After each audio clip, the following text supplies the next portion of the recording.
From the Orleans in Las Vegas. We're here for what could be the title game of today's Las Vegas Open, Scratch Division.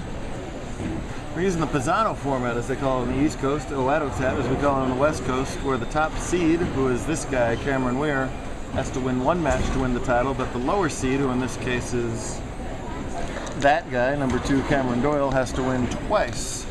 We're early in the first game here. Weier has gone strike solid 8 spare, while Doyle has doubled. So it's Kamron versus Kamron. They're playing for a $4,000 winner's check here. That ball checks up and leaves a 310. They bowled on a pretty easy pattern all weekend long, but when they finally started to burn and started to get a little squirrely, it was a 12-game block, and right around game 10, 11, 12, you saw a pretty significant drop in the scores as the bowlers finally had to migrate left off the hole they sort of blew out in the pattern around the track area. It created a situation where the ball was checking too early if you got the ball right, and you started to hit what was left of the lefty oil. There were hardly any lefties this weekend. If you got too far left, so the ball could sort of squirt on you, so sort of the deep inside version of an over-under, as Kamron's going to slide by that 310, unfortunately. So a rough second and third frames there. And it is Kamron versus Kamron, but the similarities end right there. First of all, it's Kamron with a C versus Kamron with a K.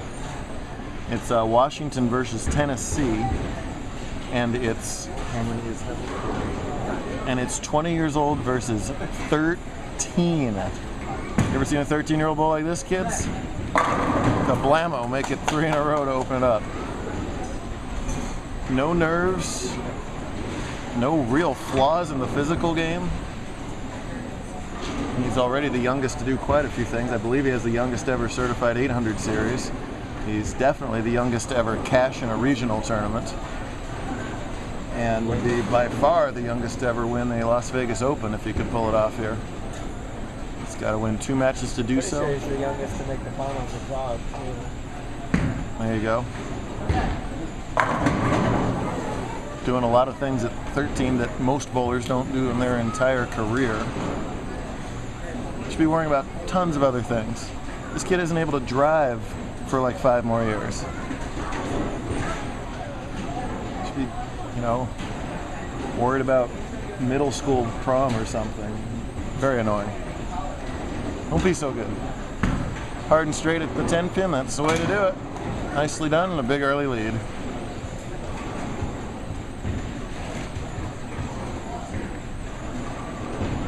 See how Kamron recovers from a real bad break in the second to leave a solid 8, and then just a errant shot in the third frame here to leave the 310, which he missed. Kamron, the newly reigning Pacific Northwest Conference JBT Bowler of the Year, won that in a dogfight over Perry Crowell and Marshall Kent and a couple others too. An awful lot of talent up there in the Northwest. And the rest of the world has learned about that over the last few years. Watch this really, really fluid arm swing.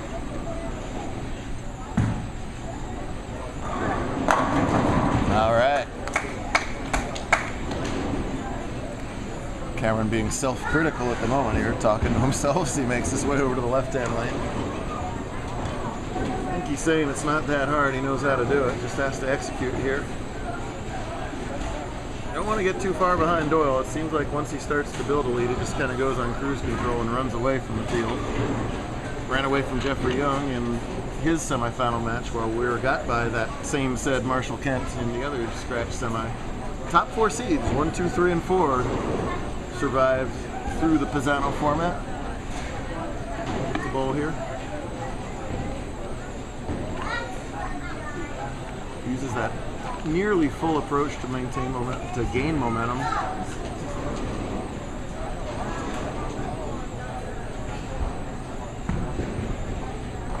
Likes it. Yeah. Body language tells the story right there, as he liked that ball the whole way, and then it just didn't interest the 10 pin at all in that shot. I was just about to talk about you.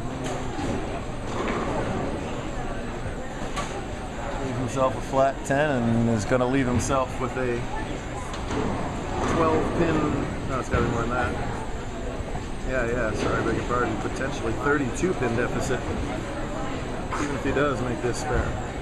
Which he will. And he did. I don't want to jinx him. I have a horrible habit of unintentionally jinxing just about everybody that I say nice things about. So I'll try and say nice things about both of them, and then You do a good job. then we'll tie at 135 or something. Watch this guy's head and shoulders, how still they stay all the way through his delivery. That's excellent. Oh, and tilts out to 5.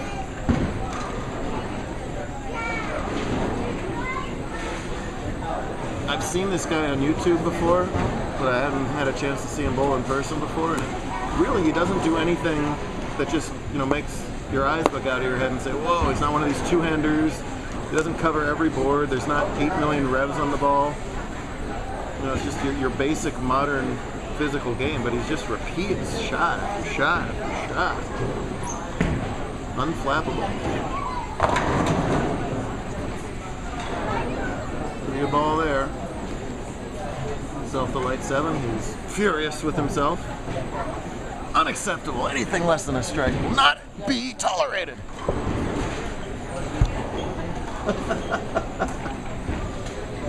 As almost all high-level bowlers are.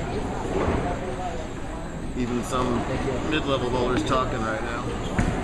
And again, hooking at the 7 pin. I hate that choice, but he covers it up.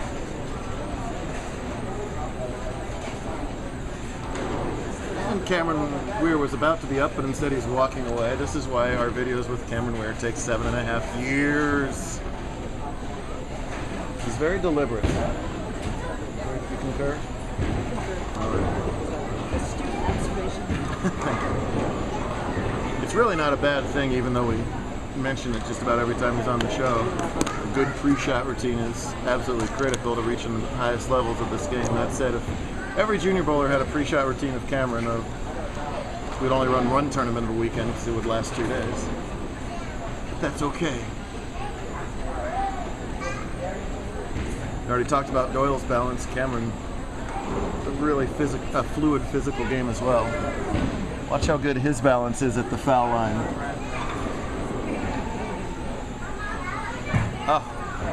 Oh. One thing he definitely doesn't do is fall off the shot. One of the things you really have to avoid in this bowling world is falling off your shots. It's a huge no-no. Huge no-no. Yep. Got to avoid it. Are you serious?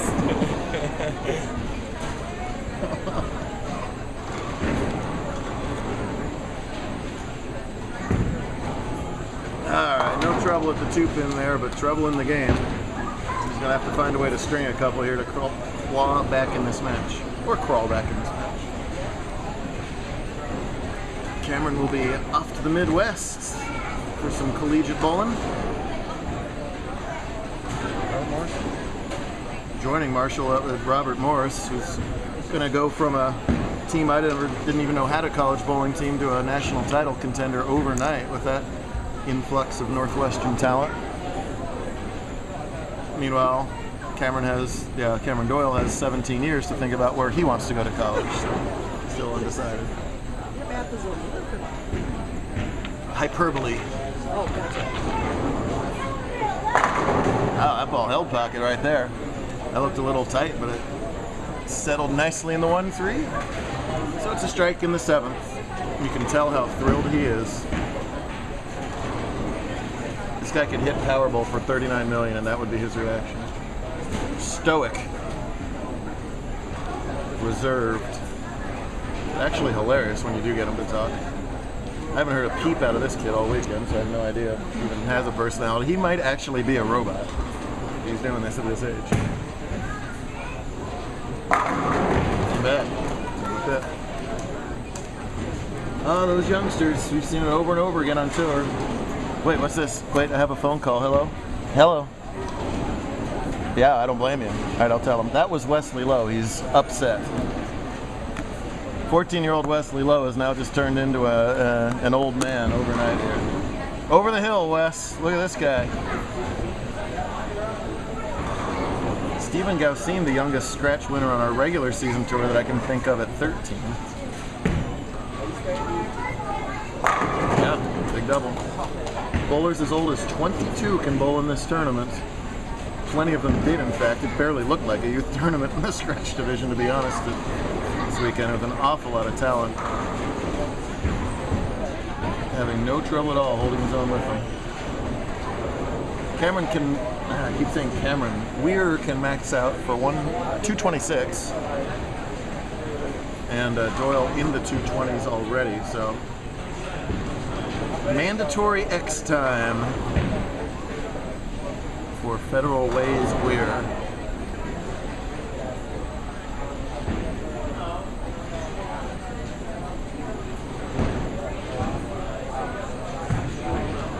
It's wide.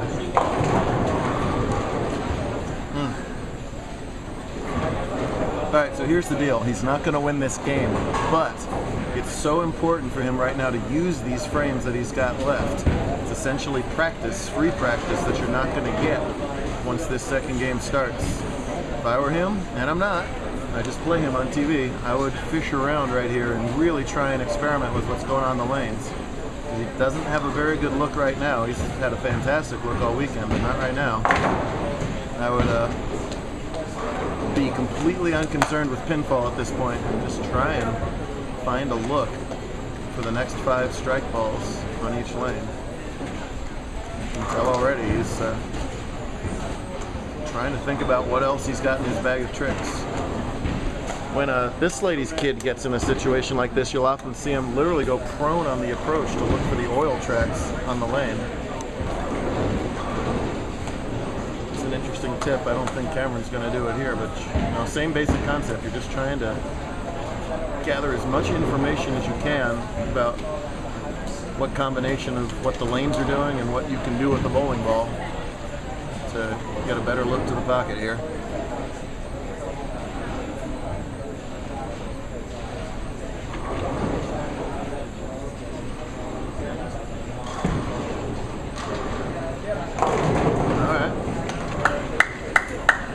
So we'll see how it goes, and we'll join you again for what will be the last match of the weekend here and the next part of the video.